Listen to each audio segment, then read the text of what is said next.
Hey everyone, and welcome back to Auburn Ed Talks, the official podcast of Auburn University's College of Education. Recorded right here in the College of Education's Francis and William Koshin Media Production Room, Auburn Ed Talks spotlights the people, ideas, and innovation shaping the future of education and beyond. Today, we're diving into a fascinating topic that blends technology and human performance, how virtual reality and augmented reality are transforming training and rehabilitation. Joining us is Dr. Harsamran Baweja from our College's School of Kinesiology, a leading voice in this space. And to guide the conversation, we have one of our amazing student ambassadors as host. So let's get to talking. Hello, everyone. I'm Madison, a sophomore majoring in elementary education. I'm a student ambassador in the College of Education, and I'm so glad to be talking with Dr. Baweja here on Auburn Ed Talks. War Eagle. War Eagle.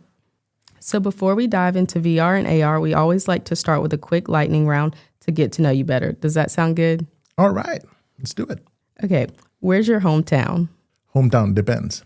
So my mother and father were both military personnel. My father was a bomber reconnaissance pilot. My mother was in the Army Nursing Corps.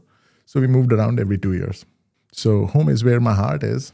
And the longest I've ever spent in one place was San Diego, California, before I came to Auburn. So right now, home is Auburn. Otherwise, it's San Diego. When did you move to Auburn, and how did that come about? So I moved to Auburn in January of 2023. And it came about because I was recruited here to start a physical therapy program for Auburn University in the College of Education. And the program situated in the School of Kinesiology. So I'm the founding director for the physical therapy program. Tell our listeners a bit about what you teach in Auburn School of Kinesiology. So I'm a neurophysiologist by training and a physical therapist also by clinical training. And I'm a professor in the School of Kinesiology for physical therapy. So in the physical therapy program, I would teach neuroscience. But as a clinician, I'm an acute care therapist. So cardiothoracic and ICU care. So those are the things that I teach in classrooms to future physical therapists. But I'm also a neurophysiologist. So I have a research lab.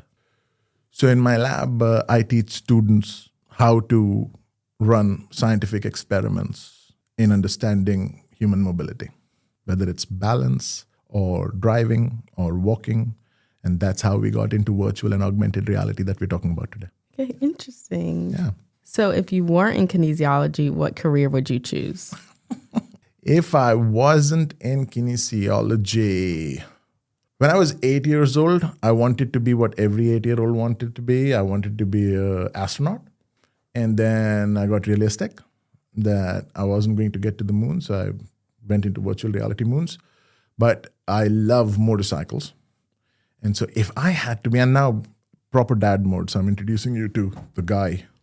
If I was not a PT professor, then I'd be a motorcycle cop. I'd be pulling people over for bad driving. Do you have a motorcycle? Yes, I have a few motorcycles. What colors are they? Gray, black, blue, gray, yellow. I have a yellow motorcycle, yeah. And finally, I also heard a really cool story about you and your daughter possibly swimming at one point from Alcatraz to San Francisco. You have to tell me what inspired that adventure. Yes. So my daughter was almost 12. She turns 12 in February. She was 9 when we swam from Alcatraz to San Fran to the Ghirardelli factory, around 2.5, 3 miles against the current. And what inspired that was that a couple of years prior to that, as we were coming out of COVID in second grade, a few months too late, we found out that our daughter was getting bullied at school. And of the many emotions that a father would go through, one of them was, how do I teach her a lifelong lesson to be able to fight adversity and grow and get stronger? And that it's not about falling down, but standing back up and being stronger. So we started swimming in the Pacific. I was surfing in San Diego at that time. And so I'd go out for swims also occasionally in La Jolla Cove. And she saw that and she was like, I would like to go out for a swim with you. This is my 6.5, 7-year-old. And I was like, yeah, absolutely, come, I'll show you what we can do. And so I took her out for a couple swims. First, it was 50 yards, then 100 yards. And then I taught her how to duck under a wave because there are big waves in the Pacific. So once she was comfortable with that, we started swimming longer distances. And buoyancy is a tad easier in the ocean because of the salt water and so forth. So when she was 8.5, she swam a mile with me. She had swum enough that she swam a mile with me to and back from the half-mile buoy in the Pacific. And then we moved to Auburn. So the Pacific swimming stopped. And she's like, I still miss swimming open water.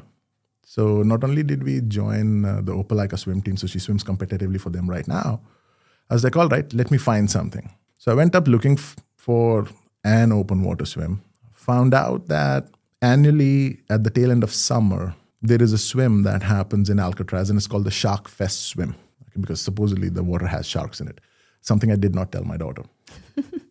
And I signed us up for the Shark Fest swim. And then I went looking deeper, and somewhere, since the internet started keeping a record, I think 3 girls, youngest being 9 years old, had swam from San Francisco to Alcatraz.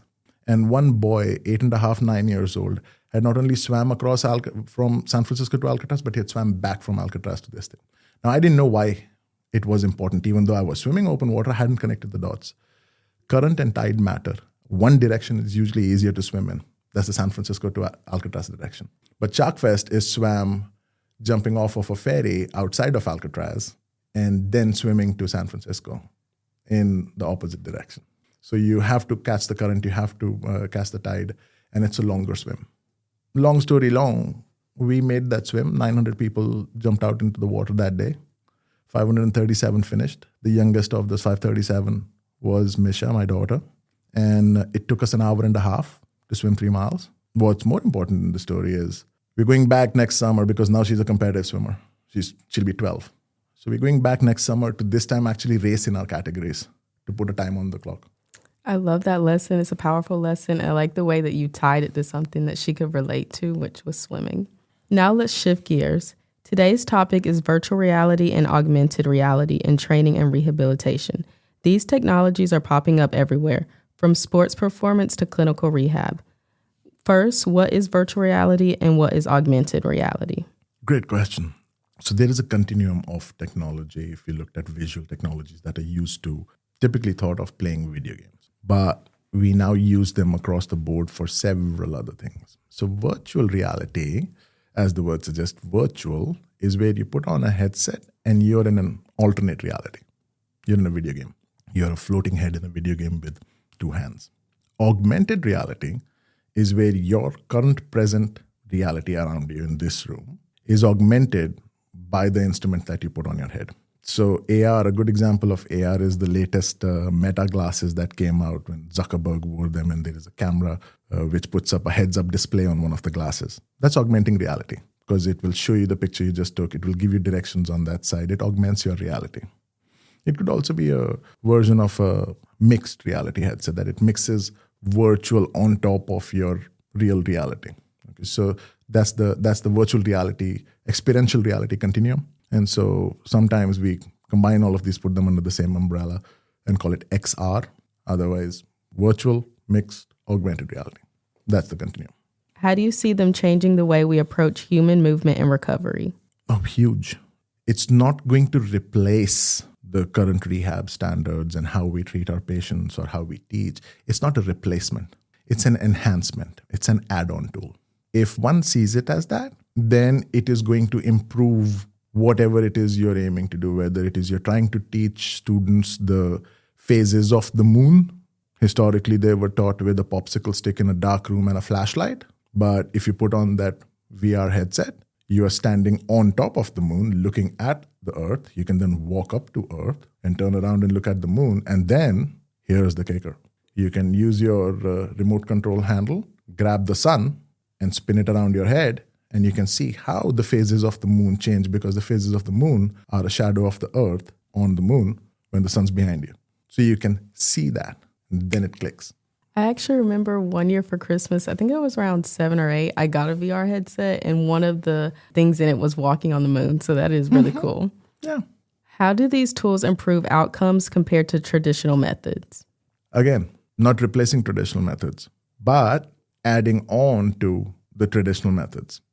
How do they improve these outcomes? You can make the exercise more specific. You can make the training more targeted. You can make the training more to the scenario in which something happens. I'll give you an example.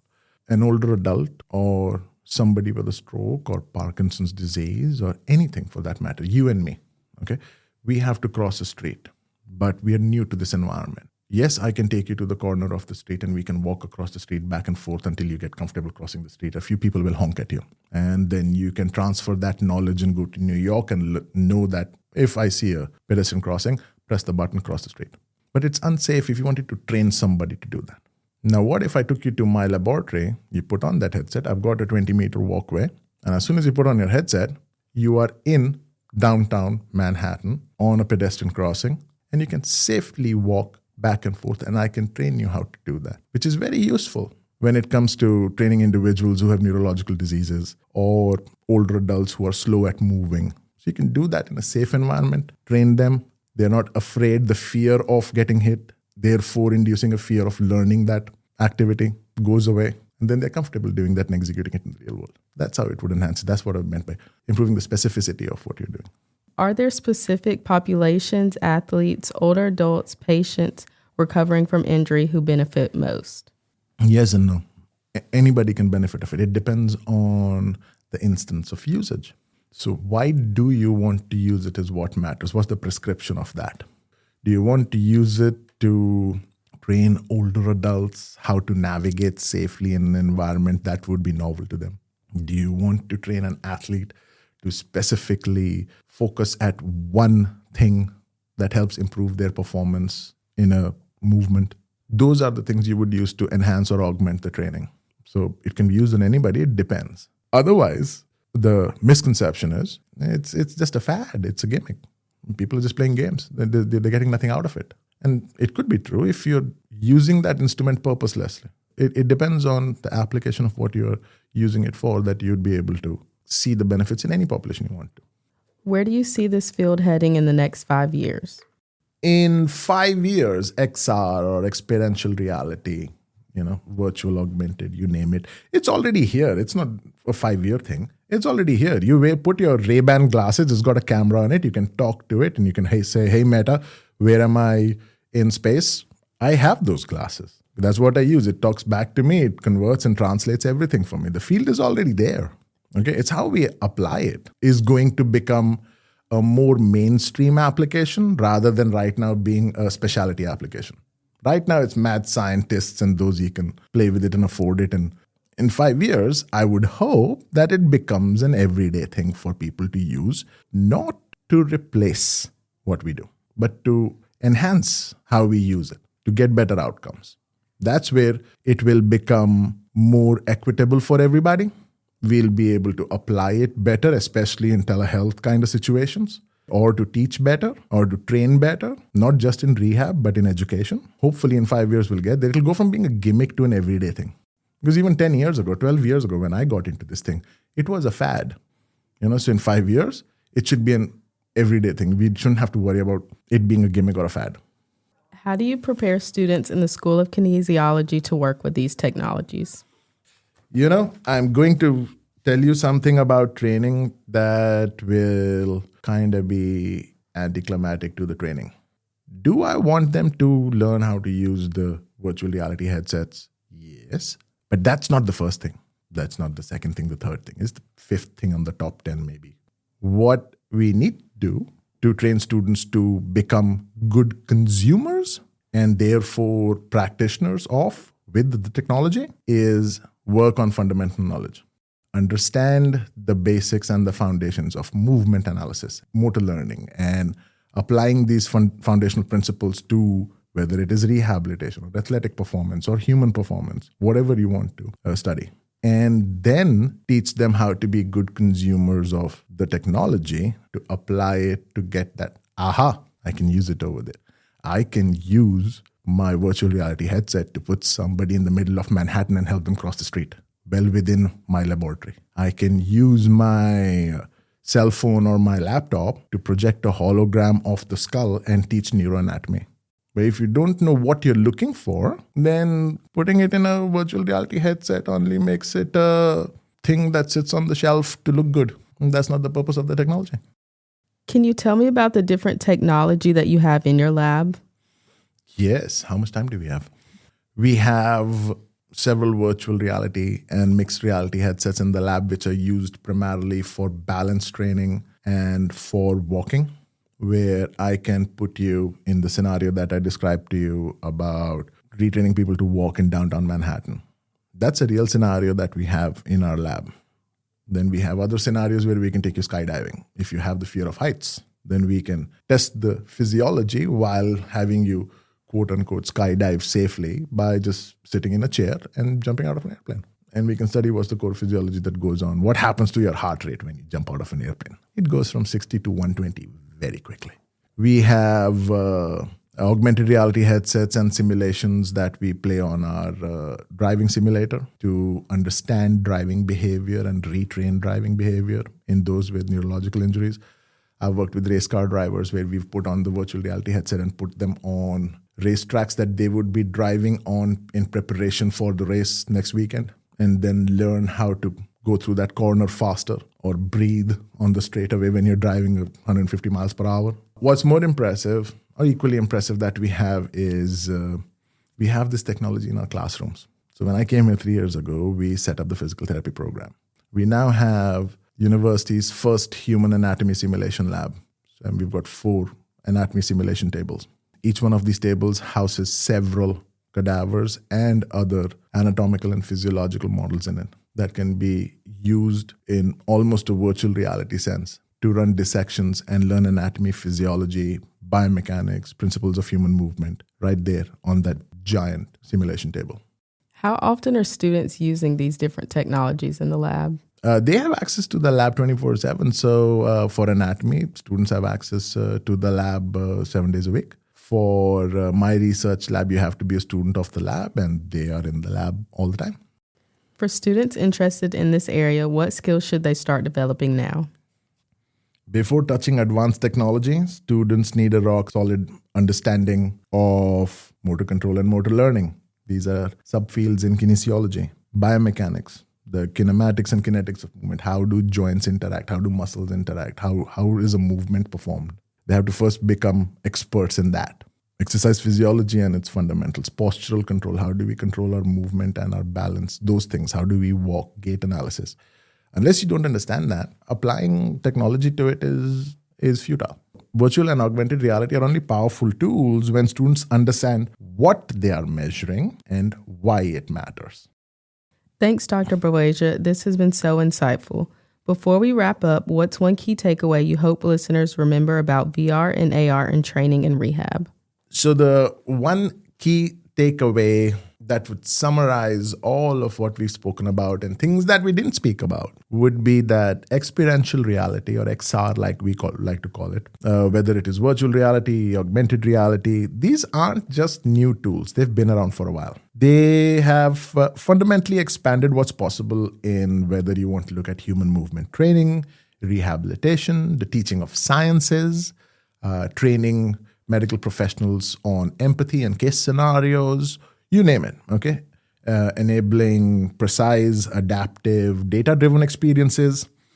And these are an add-on or superior to the traditional methods that simply can't be replicated without augmented reality or with experiential reality. So everything else, skills, challenges, student preparation, future trends, flows from that core truth. What XR allows you to do is it enhances, it accelerates and personalizes learning and recovery when it is grounded in strong foundational principles. You cannot discount getting up in the morning, going to school and learning what is being taught to then apply it with the tech that we use.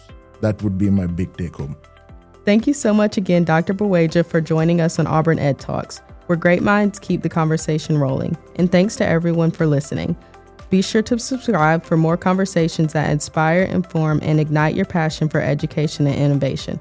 War Eagle! War Eagle!